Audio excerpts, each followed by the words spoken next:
The courtroom was silent, except for the scrape of the bailiff's chair. It was the sentencing phase.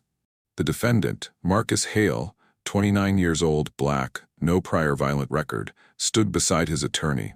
The jury had convicted him of armed robbery after just 4 hours of deliberation. The judge cleared his throat and began to speak, but the words blurred in the mind of Erica James, sitting 2 rows back.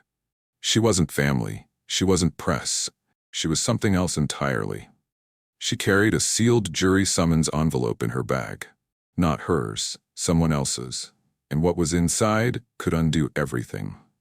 6 months earlier, Erica worked for the county clerk's office. Her job was mundane on paper, processing jury pool records, tracking attendance, making sure the right forms were signed.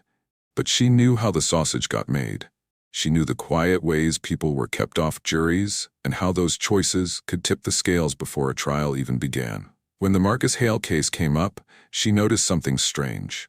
Of the 200 jurors called, only 8 were black, in a county that was nearly 40% black. By the time the jury was seated, only 1 black juror remained. She started keeping a side file, not official, just notes on her lunch breaks. Who got struck? Why? The patterns no one was supposed to notice. The victim in the case had been robbed at gunpoint outside a liquor store. Marcus fit the general description, young, black, medium build, but the store's security camera was grainy. No DNA, no fingerprints. The only direct witness was the victim, who saw the suspect for less than a minute in the dark. Marcus insisted he was home at the time, on a video call with his cousin. The cousin testified. The prosecution said the call could have happened before or after. Erica wasn't on the jury, but she knew enough about juror selection to suspect that wasn't the only thing working against him. If you've ever seen someone lose before the game even started, you know what this is. Stay with me, because the way this jury was built will make your jaw drop. And while you're here, hit subscribe so you don't miss the stories they hope you never hear. During selection, Erica noticed the prosecutor's pattern: strike black jurors who had any connection to law enforcement reform groups, strike anyone who questioned eyewitness reliability, strike older black women for looking disengaged, even when they answered attentively. When the defense objected, the judge asked the prosecutor to state a race-neutral reason. The prosecutor said, "They seemed hesitant." The judge accepted it. One juror, a white man who admitted his brother had been robbed by a guy who looked similar, stayed on without challenge. By day 3 of trial, Erica had a bad feeling. That's when she met Tanya Hale, Marcus's sister. Tanya came to the clerk's office looking for trial schedules and ended up talking to Erica in the hallway. Tanya said she couldn't shake the feeling that her brother's fate was sealed before opening arguments. She'd seen the jury, and she knew her county. "Not one of them is going to understand his life," Tanya said. "Not one." Erica didn't confirm or deny, but she asked Tanya to come back after hours.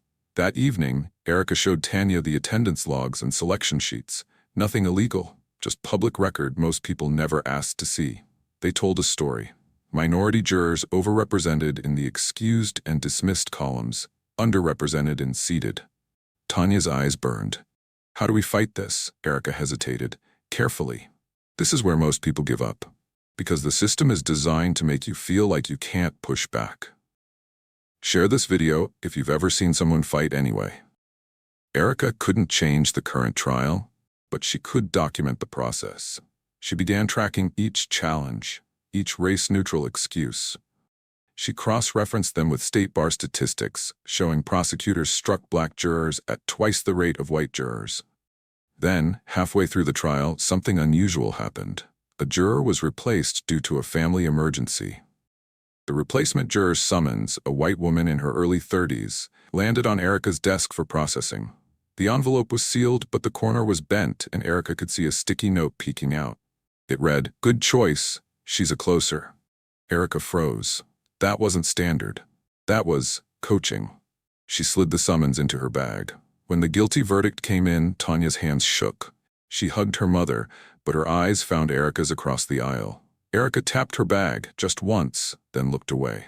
In the weeks that followed, Tanya's family scrambled for an appeal. Marcus's public defender filed motions, but appeals take time. Too much time. Finally, Tanya went to Erica's apartment. "You have something, don't you?" Erica took out the sealed jury summons envelope and laid it on the table. You didn't get this from me, but it's enough to raise questions. With that envelope, Marcus's new attorney filed a motion for a post-conviction hearing, citing potential juror bias and misconduct. The motion argued that the sticky note implied a juror was preselected based on predisposition to convict, undermining the defendant's right to an impartial jury. The prosecution tried to downplay it, calling it a clerical quirk. But the judge, now in the appellate stage, ordered an evidentiary hearing. At the hearing, Erica testified under subpoena. She detailed the jury selection process, the strike patterns, and the unusual note. The courtroom was tense. The prosecutor objected repeatedly. Tanya sat in the gallery, clutching a small Bible. When Erica described the note, "Good choice, she's a closer," a murmur rippled through the room. The appellate judge leaned forward. "And you have this envelope?" "Yes," Erica said and handed it over. 3 months later, Marcus's conviction was vacated. The state declined to retry, citing evidentiary concerns. Marcus walked out of jail after 14 months, still far too long, but free. Outside, Tanya hugged Erica. "You didn't just save him, you showed them we're watching." Erica handed Tanya the sealed envelope. "Keep it. It's the reason they couldn't keep him." Jury bias doesn't just happen in movies. It's in courtrooms across the country, every day. If you believe in telling these stories, like this video, subscribe, and tell me in the comments where you're watching from.